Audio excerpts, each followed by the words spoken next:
अस्सलाम वालेकुम। इस वीडियो में हम डिस्कस करेंगे बोन हीलिंग प्रोसेस को। ओके, तो बोन हीलिंग क्या है? बोन हीलिंग जब बोन का फ्रैक्चर होता है, टूट जाता है, तो उसके बाद उसको फिर से हमें जोड़ना होता है। तो उस जोड़ने को क्या बोलते हैं? Bone healing. किस तरह से जो बोन है वो हील होता है, तो उसको आज उसकी पैथोफिजियोलॉजी को हम डिस्कस करेंगे।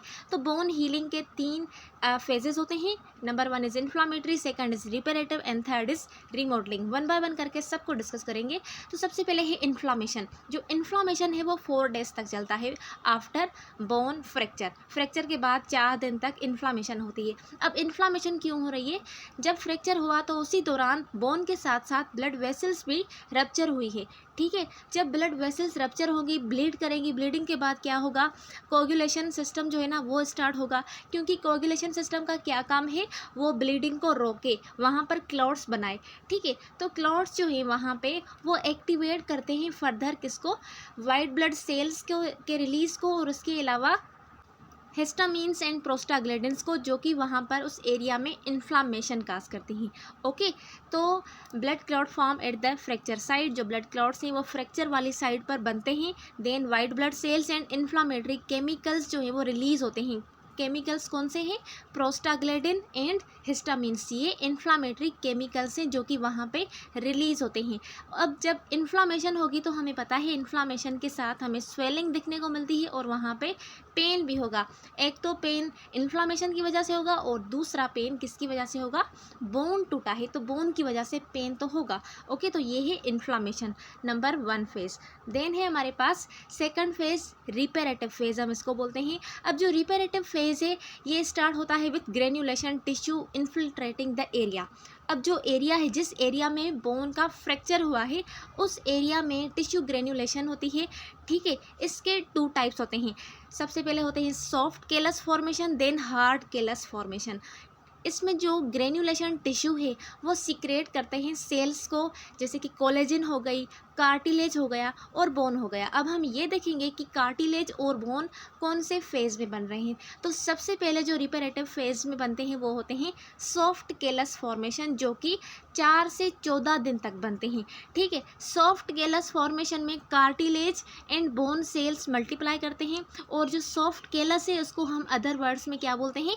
कार्टिलेज बोलते हैं। तो जो फ्रैक्चर साइट है उसके ऊपर कार्टिलेज बनेगा, यानी सॉफ्ट केलस की फॉर्मेशन बनेगी।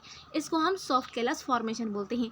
इसके बाद हार्ड केलस फॉर्मेशन होगी, जो कि 14 से 28 दिन तक बनती है। ठीक है, अब इसमें क्या होता है? ऑस्टियोब्लास्ट सेल प्रोड्यूस करते हैं बोन मैट्रिक्स को।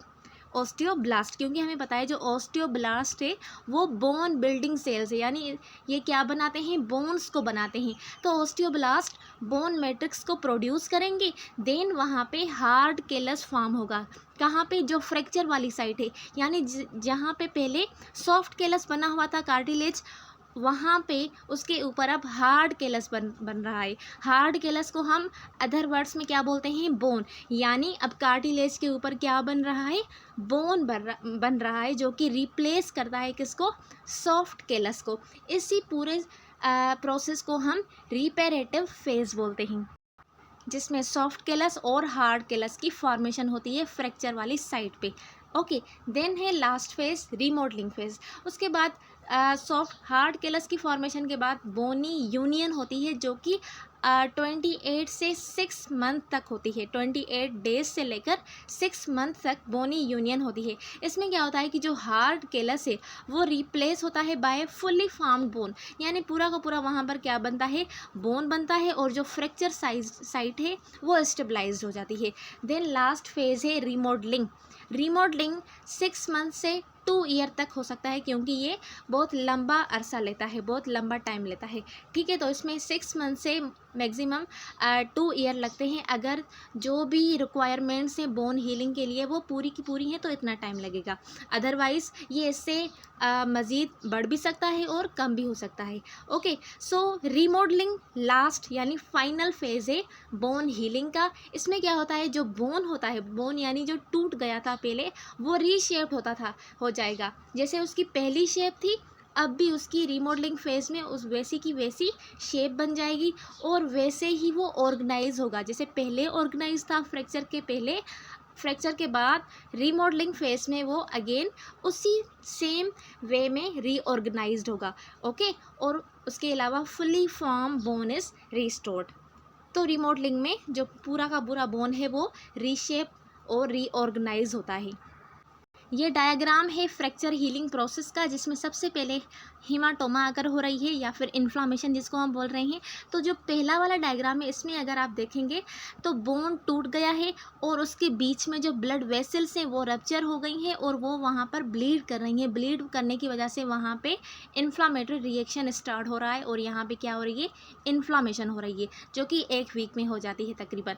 देन सेकंड 2 से 3 वीक तक क्या बनता है, सॉफ्ट कैलस बनता है। ठीक है, ये पहले सॉफ्ट कैलस बनता है, उसके बाद हार्ड कैलस बनता है।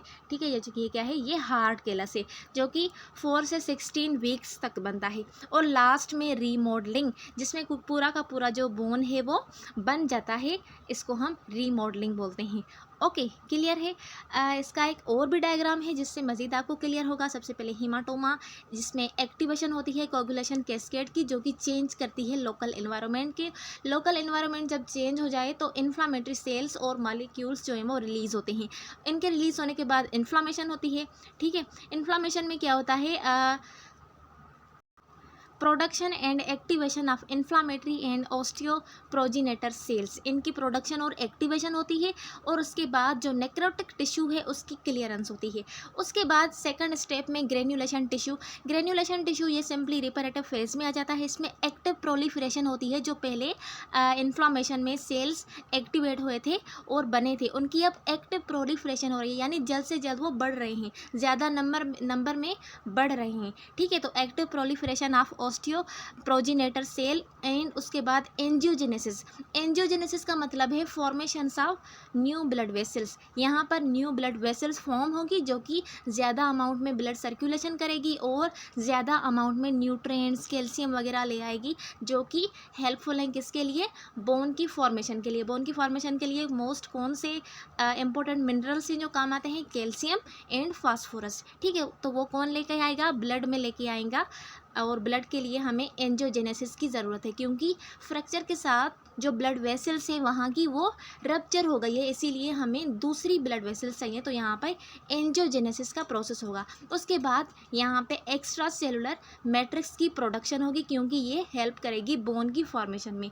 देन कैलस की फॉर्मेशन होगी। कैलस में सबसे पहले सॉफ्ट कैलस बनेगा, देन हार्ड कैलस बनेगा। उसके बाद डिफरेंशिएशन होगी मेन स्टेम सेल्स में according to the mechanical environment. Okay, then initial stabilization of fracture, then replaced by calcified tissue. अब हमने ये भी डिस्कस किया कि पहले सॉफ्ट कैलस बनता है, देन हार्ड कैलस बनता है, उसके बाद ये रिप्लेस हो जाते हैं कैल्सिफाइड टिश्यू से, यानी जो कैल्शियम है उसकी ज़्यादा डिपोजिशन होती है किसके ऊपर, बोन के ऊपर, और बोन स्टेबलाइज हो जाता है। ओके, देन लास्ट में रीमॉडलिंग फेस है। इसमें लॉन्ग ईयर प्रोसेस है, क्योंकि इसमें ईयर्स लगते हैं। इसमें क्या होता है, रिजॉर्प्शन ऑफ रिमेनिंग कार्टिलेज। जो रिमेनिंग कार्टिलेज है उसके ऊपर बोन का आना होता है। ठीक है, बोन जो है ना वो उसके ऊपर लगता है। ठीक है, रिस्टोरेशन ऑफ हेवर्जियन सिस्टम। अब हेवर्जियन सिस्टम क्या है, यहाँ पे बोन में स्मॉल ट्यूब्स होते हैं, माइक्रो ट्यूब्यूल्स होते हैं, जिसमें से क्या होती है, जो कैल्शियम वगैरह होती है, मिनरल्स होते हैं, वो अंदर जाते हैं और अंदर जाकर क्या बनाते हैं, बोन को स्ट्रेंथ और उसको स्ट्रॉन्ग करते हैं।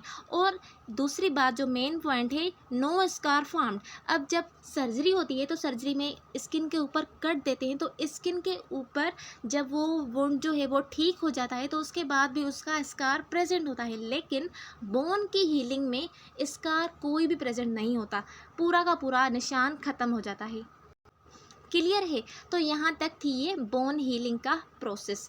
अब हम फैक्टर्स को डिफाइन करेंगे जो अफेक्ट करते हैं फ्रैक्चर की हीलिंग को। तो सबसे पहले हम इन्हांसिंग फैक्टर्स को डिस्कस करेंगे जो बोन हीलिंग को इन्हांस करते हैं। तो इमोबिलाइजेशन ऑफ फ्रैक्चर फ्रेगमेंट, जहाँ से बोन टूटा है उस जगह को आपने मूव नहीं करना, क्योंकि अगर बार बार उसको मूव करेंगे तो वो अपनी एक जगह पर नहीं टिकेंगे, और एक जगह पर ना टिकने की वजह से उसमें हीलिंग नहीं होगी, डिले हो जाएगी। तो इमोबलाइजेशन ऑफ फ्रैक्चर फ्रेगमेंट ये इन्हांस करते हैं बोन की हीलिंग को। Then maximum bone fragment contact, अब जितना आप इमोबलाइज करेंगे यानी एक ही जगह पर उस टूटे हुए पार्ट को रखेंगे, तो उससे क्या होगा, मैक्सिमम जो फ्रेगमेंट बोन है वो कांटेक्ट में रहेंगे लंबे अरसे तक। देन सफिशिएंट ब्लड सप्लाई, अब सफिशिएंट ब्लड सप्लाई चाहिए किसके लिए, बोन की फॉर्मेशन के लिए, क्योंकि जो ब्लड वेसल्स थी वो बोन्स जब ब्रेक हुआ था तब वो भी ब्रेक हो गई थी, वो भी रप्चर हुई थी। तो इसीलिए वहाँ पे क्या हमने डिस्कस किया पहले, एंजियोजेनेसिस हो रही है जिसमें न्यू ब्लड वेसल्स की फॉर्मेशन हो रही है। तो जितनी ज़्यादा अमाउंट में ब्लड सर्कुलेशन होगी उतना जल्दी बोन हील हो जाएगा। देन प्रॉपर न्यूट्रिशन चाहिए होती है, ठीक है।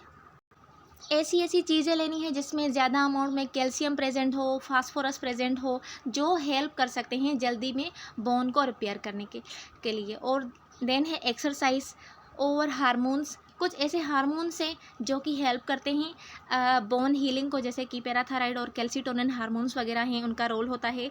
Then electric potential across fracture, अब यहाँ पर नर्व सिस्टम की बात हो रही है कि नर्व सिस्टम जो एक्टिव इलेक्ट्रिक पोटेंशियल है अक्रॉस फ्रैक्चर वो अच्छी होनी चाहिए, ठीक है। इसकी वजह से बोन हीलिंग सही होगी। अब वो फैक्टर्स जो इनहिबिट करते हैं बोन की हीलिंग को, तो सबसे पहले है एक्सटेंसिव लोकल ट्रामा, बहुत ज़्यादा ही कुछ लोकल ट्रामा है। उसके अलावा बोन लॉस की वजह से बोन लॉस हो गया है पूरा का पूरा उस एरिया से, तो वहाँ पे भी बोन हीलिंग डिले हो सकती है, इनहिबिट हो सकती है। इनएडिक्वेट इमोबलाइजेशन, यानी इसमें जो है ना वो बार बार अपने जो ब्रोकन बोन है उसको बार बार मूव करवा रहा है, जिसकी वजह से उसका बोन कांटेक्ट में नहीं आ पा रहा, ठीक है। देन स्पेस और टिश्यू बिटवीन बोन फ्रेगमेंट के बीच में बहुत ज़्यादा स्पेस है या फिर उनके बीच में टिश्यू आ गया है, तो उसकी वजह से भी वो हील नहीं कर पाएगा। देन जो बोन फ्रैक्चर वाली साइट है उसमें इन्फेक्शन हो गया है, तो इन्फेक्शन की वजह से भी डिले हो सकता है bone healing. Then local malignancy का यहाँ पर मतलब है जिस एरिया में फ्रैक्चर हुआ है उसी एरिया में मेलेग्नेंसी की वजह से भी बोन हीलिंग डिले होती है। देन मेटाबॉलिक बोन डिजीज़ में जैसे ऑस्टियोपोरोसिस हो गई, ऑस्टियोपोरोसिस में क्या होता है, जो बोन होते हैं उसमें पोर्स बनना स्टार्ट करते हैं, जिससे जो बोन है वो वीक हो जाते हैं, ठीक है। अब हमें बोन की हीलिंग चाहिए और जो बोन है वो पहले से ही वीक है, तो उसकी वजह से मज़ीद जो है ना बोन हीलिंग डिले हो जाएगी या फिर इनहिबिट हो जाएगी। उसके अलावा एज, अब एज भी यहाँ पर मैटर करता है, क्योंकि अगर आप बात करें बच्चों की और एडल्ट्स की और उसके अलावा ओल्डर एडल्ट्स की, तो सबसे पहले जो बोन हील हो जाएंगे वो चिल्ड्रंस के हो जाएंगे। उसके बाद जो बोन हील होंगे वो किसके होंगे, जो एडल्ट्स हैं 20 या फिर 18 एज वाले उनके हो जाएंगे। और उसके बाद लास्ट वाले जो 60 से अबव है, 70 से अबव है, उसमें बोन हीलिंग डिले हो जाएगी, ठीक है। Then corticosteroids also they can delay और inhibit the bone healing process. तो ये वो फैक्टर्स थे जो बोन हीलिंग को इनहिबिट करते हैं या फिर डिले करते हैं। आई होप कि आपको बोन हीलिंग का प्रोसेस और फैक्टर्स समझ आ गए होंगे। मिलते हैं अगले वीडियो में, तब तक के लिए अल्लाह हाफ़िज़।